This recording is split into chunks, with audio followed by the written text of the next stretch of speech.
Италиядагы сүрөт чыгармачылыгы ар кандай ыкма менен ишке ашат. Мисалга алсак, италиялык сүрөткер өзүнүн сүрөттөрүндө сөзсүз түрдө балыктын сары жана кара икрасын пайдаланат экен. Ал эми биздин бүгүнкү каарман Нурлан Дүйшөнбеков өзүнүн сүрөттөрүн тартууда сөзсүз түрдө кофенин жардамы менен тартат.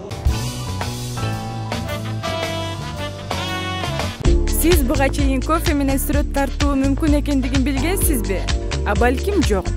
Жайлоодо алгачкы кадамдар, комузчу бала, мына ушул образдардын бардыгы Нурлан Дүйшөнбековго таандык. Бул сүрөттөр кадимки картиналардан айырмаланып, кофенин жардамы менен тартылган. Биринчи баштап атканда көп кофелерди салыштырып көрдүм да.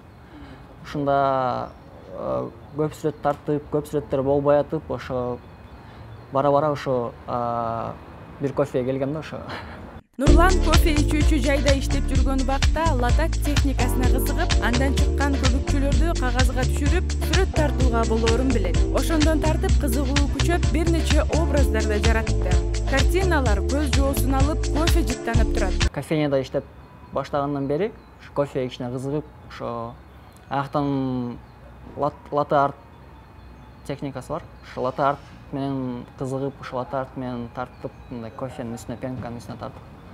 Андан кийин ошо кофе менен кагазга тартып көрөйүн деген ой келип, ошо кофе менен кагазга тартып көргөм да. Сүрөттөрдү тартууда каарманыбыз чыгармадан окулган образдарда кыргыздын көчмөн жашоо турмушун элестетет. Азырынча Нурлан графикалык дизайн менен алектенет. Ал келечекте өзү тарткан сүрөттөрүн чет жерде болуп өтүүчү сүрөт көргөзмөгө койсомбу деп кыялданат. Келечекте болсо ошо ушундай эле пока Кыргызстандын мындай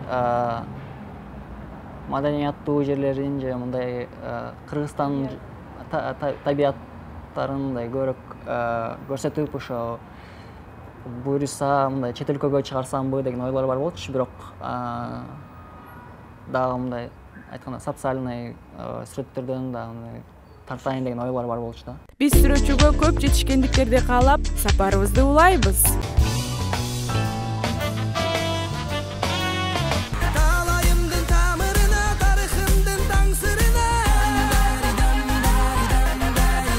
Европалык чартта эми кыргыз ырчысынын эң мыкты ыры жаңырат. Ал ким деп таң калып жаткан болсоңуз, ал белгилүү голос долбоорунун жеңүүчүсү Кайрат Примбердиев. Ырчынын жаңы ыры Deep in the Love деп аталып, Бельгия мамлекетинен жарык көрөт. Чыгармачылыкта көп жакшы жаңылыктар болуп атат. Биринчиден эле мына ушул жылдын башында англис тилинде бир жакшы чыгарма жаздырдым. Deep in the Love деп аталган. Ал ырдын деген сөзүн обонун биздин Лондондо жашаган мен келинчегимдин курбу кызы бар, Бермет деген, ошол кыз жазып берди. Аранжировкасын биздеги жакшы бир музыкант бар, мен досум Мирлан Абдыраев, ошол жасады. Эко Рекордс студиясынан жасадык ырды.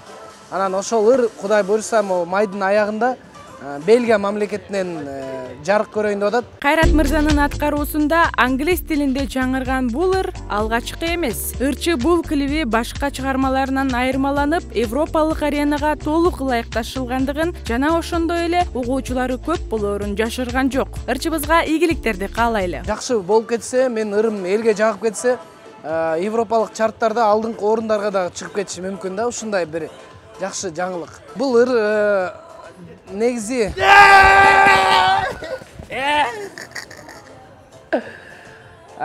бул ыр негизи европалык аренага чыкканга даяр ыр десем болот да.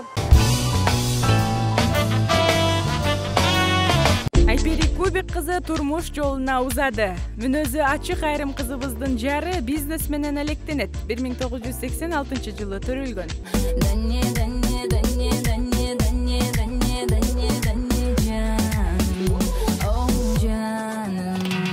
Алардын үлпөт тою Египетте чакан чөйрөдө белгиленип, ырчы сүйгөнү романтик экенин, көп жолу сюрприз даярдаганын өздүк баракчасына жарыялады. Ал тургай Египетке сапар алуудагы сюрприз деп белгиледи. Азыркы учурда эки жаш Египетте бал айын өткөрүүдө. Ырчайымга бактылуулук каалайбыз.